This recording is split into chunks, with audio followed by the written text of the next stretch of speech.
No, pues están creciendo con ello los niños. Para empezar ya viene un condicionamiento. O sea, yo tengo que ganar, ¿no? Hay que hacer una lucha. Y entonces, bueno, aquí a lo mejor en mi vida real yo no me siento reconocido, o sea, no tengo ninguna recompensa, no hay un reconocimiento y el reconocimiento es es una necesidad humana. En términos de Maslow, aunque sea la última de la pirámide, sigue siendo una de las cosas más importantes como necesidad, además de las básicas.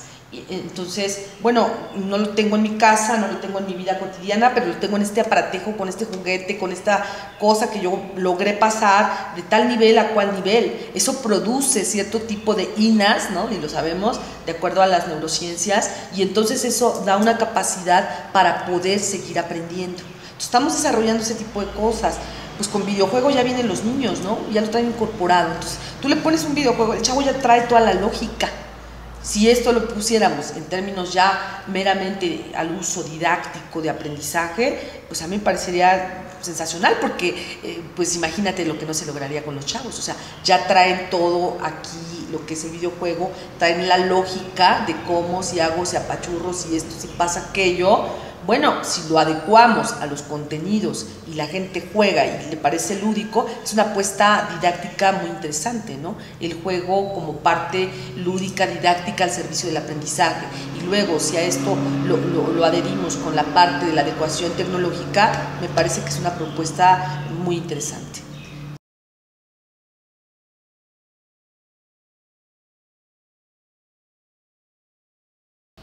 Lo han dado, o sea, por ejemplo, la primera computadora que hay en México, por cierto, era más o menos del tamaño doble de este salón y la tuvimos en la UNAM, ¿no? Y estoy hablando de la década de finales de los 60s, ¿no? Principios de los 70s, pues una super maquinota, la primera computadora. O sea, repito, la tecnología está presente en todo momento, ¿no? Salvo que de pronto hay como una asombro, ¿no? En relación a lo que serían estas carreteras de la información. Y repito, la carretera de la información no necesariamente está garantizando el que sea el conocimiento, sino que esta, por ejemplo, vieja idea hipotética que se tenía respecto a, bueno, ahora las máquinas y ahora la tecnología desplazará a los docentes, pues quién sabe, ¿no? Estamos transitando y ciertamente ahora hablamos, por ejemplo, de lo que son carreras en línea, o sea, carreras en línea las tiene la UNAM, ¿no? O sea, el salto, digamos, es paulatino, es decir, como todo cambio, como toda transformación, va llevando su tiempo, ¿no? Tener un cañón en un salón de clases, pues claro que ya se tiene, ¿no? Es paulatino, vaya, pero claro, el problema aquí es que estamos transitando de una cultura tradicional a una cultura, digamos, de la era moderna, posmoderna, en donde la tecnología nos ha ido como envolviendo, y aunque uno no lo quiera, o sea, de pronto estás en un lugar y si no tienes GPS, pues estoy perdido, ¿no? O sea, es decir, es también, digamos, ya parte de la incorporación cultural del saber, y en el saber, o sea, que es muy distinto a la parte de conocimiento y a la información. ¿A qué me refiero con el saber? Que una persona que incluso no viene a una universidad tiene un celular y con el celular tiene acceso a cantidad de cosas, pero ¿qué uso hace con él? Esa es la incógnita, ¿no? Entonces, a lo mejor esa persona tiene el saber de que puede mandar un mensaje, de que puede mandar un WhatsApp, de que puede mandar tal, o que le están pidiendo cierto tipo de información para hacer un trámite de un permiso o del pago de algún servicio de su casa, y todo es vía internet. Ese señor no pasó por la universidad, pero necesita ese formato porque si no Hacienda se lo va a comer, ¿no? Y entonces, ¿qué hace? Tiene un saber y tiene que aprenderlo. Entonces, bueno, uno se pregunta, pues la tecnología ¿para quiénes? ¿En qué tiempo? Y esta va llegando, va llegando sin darnos cuenta. Tú puedes ir a un pueblito recóndito, me pasó este fin de semana y tú dices, ¿qué onda, no? Entonces pasas a una tiendita a tomarte un refresco, a comprar una botanita, lo que sea, y entonces debajo de una mesa por ahí, tres niñitos, con una cosa que tú dices, ¿qué es? Pues era una de estos de videojuegos, ¿cómo se llaman? Los PSP, gracias. Y entonces están ahí los tres azorados así debajo de una mesa, ¿no? Y tú dices, pues caray, aquí no hay para comer, aquí no hay más, pero hay tres niños debajo de una mesa por el calor, en fin, y están con el juego, ¿no? Y tú dices, Si le diéramos un viraje o a esto le diéramos una orientación, lo direccionáramos con fines educativos, didácticos, pues otra cosa sería, porque cognitivamente hablando está pasando cosas, se está cambiando el cerebro humano por tener contacto con esto. Y entonces si estamos hablando de unos niños entre más o menos, no pasaban los 8 años, entre 6, 8 años estaban los 3 chiquillos, o sea, y a estos niños les dieras algún tipo de orientación en términos educativos, eso sería fenomenal, ¿no? Porque entonces la tecnología estaría al servicio educativo, más no nosotros esclavizados respecto a la dependencia que de pronto empezamos a crear a estos aparatejos, ¿no?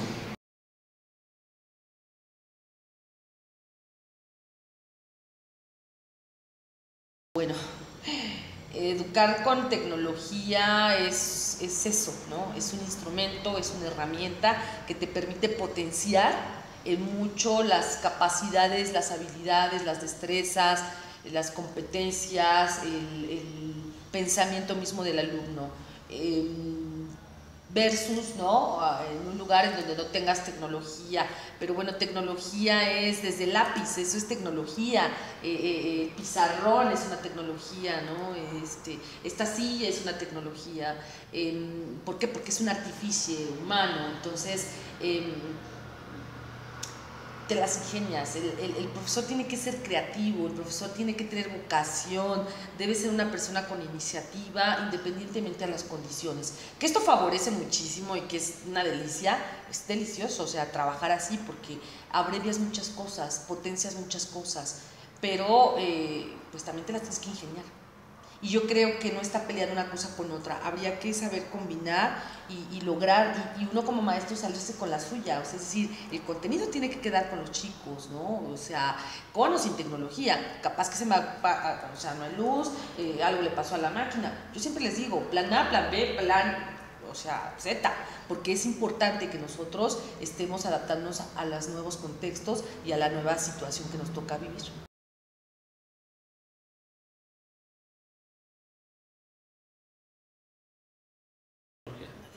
Hay alumnos que incluso, aunque están acostumbrados a la tecnología, cuando tú los dejas leer, te dicen, oye, es que yo no quiero leer en PDF, por ejemplo. Quiere leer el libro, y eso me gusta, me agrada, porque es como la nostalgia, ¿no? La nostalgia de estar en contacto y tener la experiencia con un libro. O sea, esa parte me parece muy lúdica, muy interesante, y eso que conste que todo el tiempo estamos ya en muchos lugares leyendo, digamos, electrónicamente, ¿no? O sea, a través de lo que es una pantalla. Y hay chicos que te dicen que no les gusta leer en PDF, ¿no? Y hay quienes traen el celular y bueno, son así súper hábiles y están y se conectan y no hay ningún problema. Yo creo que aquí es un poco más qué disposición tenemos para el acceso a la información. Una cosa es la información y otra cosa es el conocimiento y otra cosa es que eso sea tu propio conocimiento, ¿no? O sea, mucho se ha hablado de la carretera de la información, de toda la tecnología que está a nuestro alcance, pero pues en esta era también global, también se requiere la parte de cómo proceso esa información y esa información realmente la acomodo a manera de mi propio conocimiento, que es muy distinto. Entonces, digamos que per se la tecnología no va a lograr los efectos que nosotros quisiéramos si no hay una inducción y si no hay una cultura en términos de lo que sería el uso y la interacción que tenemos con estos medios.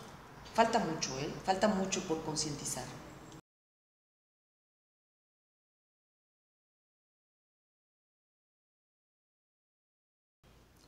Sí creo que es necesario la transformación social a partir de lo que sería la idea de educación que viene desde casa, desde las condiciones estructurales y desde la condición de derecho y necesidad de educar a los niños y también a los padres de familia.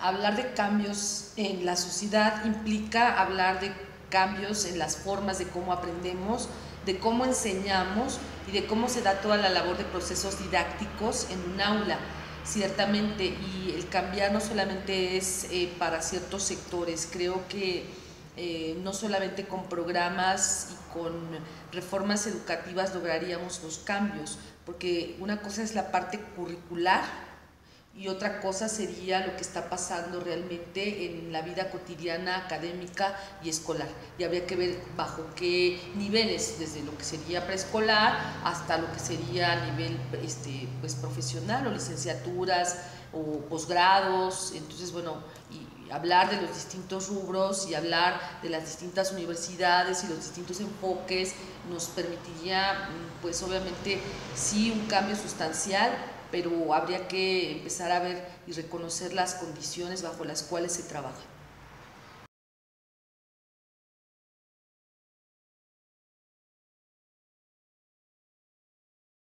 Bueno, creo que es un poco como, repito, la parte de la cultura, ¿no? O sea, no tenemos una cultura de consumo tecnológico. O sea, en casa el niño puede estar expuesto a todos los medios y no hay un límite, por ejemplo, ¿no? Y eso viene de casa. O sea, ¿de qué hora a qué hora puede el niño jugar? ¿De qué hora a qué hora va a desayunar? ¿De qué hora a qué hora va a merendar? Hoy tenemos un gran parte o grueso de la población que con tal de, ¿no? Y entonces sumado a la inseguridad y sumado a no sé cuánta cosa, la mamá le compra o le da o le regalan el videojuego, como sea lo consigue el chamaquito y lo tiene, y entonces es horas.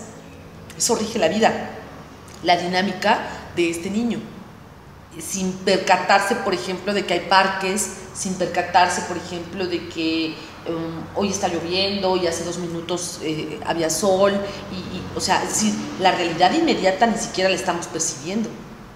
Y eso nos está perdiendo como sociedad, nos está perdiendo de lo esencial. Pero eso tampoco significa satanizar la tecnología. Creo que mucho más bien depende de cómo tú dirijas y eduques al uso de la tecnología. Es como cuando de pronto todos los profesores, ¿no? Y en ciertos lugares era obligada la presentación PowerPoint. O sea, los alumnos hasta el gorro de presentaciones, todas las materias por presentación. O sea, espérame tantito. O sea, también dejémoslo respirar, ¿no? Es necesario otro tipo de recursos. Y los chavos lo agradecen, ¿eh? O sea, porque terminan también ya muy fastidiados de que todo es así. Y entonces el maestro dice, el examen de las 80 diapositivas mañana. Y tú así de 80 y de memoria, ¿no? Y aparte ni siquiera sabemos hacer diapositivas, ¿no? Y o sea, las atascamos ahí de información y no sé qué. Y hay quienes, pues a lo mejor hasta las bajan y los alumnos te lo dicen. Eso estaba en internet y lo bajó el maestro. Pues eso es gravísimo. Eso es gravísimo. Entonces, ahí viene mucho la educación. A eso me refiero con las prácticas que hacemos y el uso y la interacción con la tecnología. Creo que nos hace falta tener una ética respecto al uso de tecnología. ¿Qué tan responsables somos, por ejemplo, del mensaje que puse el día de hoy sin saber que le va a afectar a otro? El uso de redes. O sea, a ver, y lo hemos visto, ¿no? Cuántas cosas se han visto a través del uso de redes. Repito, nos hace falta instruirnos, nos hace falta educarnos, reeducarnos en el uso de tecnología.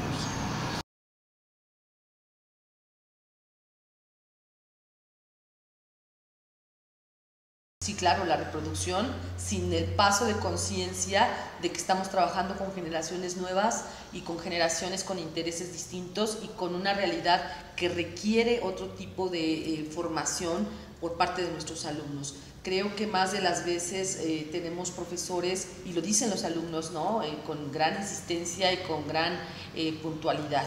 El profesor sabe, pero lo que no sabe es enseñar. Es decir, cómo logramos que la transferencia de contenidos y del aprendizaje los alumnos lo apropien. Creo que nos está fallando mucho en los cómo precisamente, ¿no? En el adaptarnos a las nuevas generaciones, en entender que nosotros somos parte de ese cambio y de que además cada día, ¿no? La tecnología nos va haciendo propuestas distintas, en el sentido de que la realidad va más rápido que la propia reflexión y que la propia, digamos, acomodo analítico de lo que sucede en la realidad. Y bueno, de eso al hecho, en el aula, pues todavía hay mucho por hacer.